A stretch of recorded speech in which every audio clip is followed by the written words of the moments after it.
My name is Gianni Perea from Worcester Polytechnic Institute, and today we will be demonstrating how to test ammonia concentration with a reagent test kit.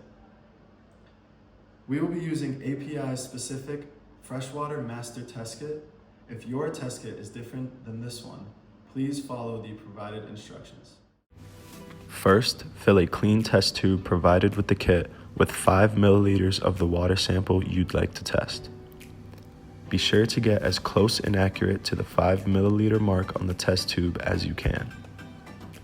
Then, remove the safety cap from the ammonia test solution number 1 reagent bottle by pushing down on the cap while turning it. While holding the bottle upside down and completely vertical to the sample, add exactly 8 drops. It is very important to hold the bottle completely vertical to ensure every drop added into the sample is equal. Close this reagent bottle and open the ammonia test solution number 2. Add 8 drops of this reagent the exact same way you added number 1. After both ammonia solutions are added, close the test tube and shake vigorously for 5 seconds. After shaking, wait 5 minutes for the color to develop.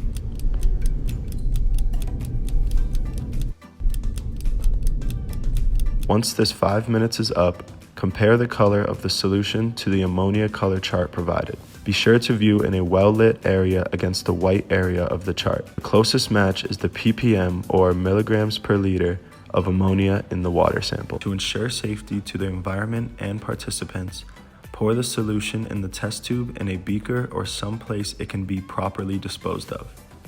Clean out the test tube by filling it with clean distilled water and shaking it, then pouring it into the same beaker or vessel you are using for disposal.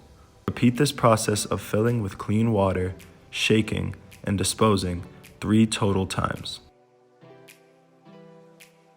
Most importantly, never put the already tested solution back into the water source you are testing, as this can cause pollution to the source.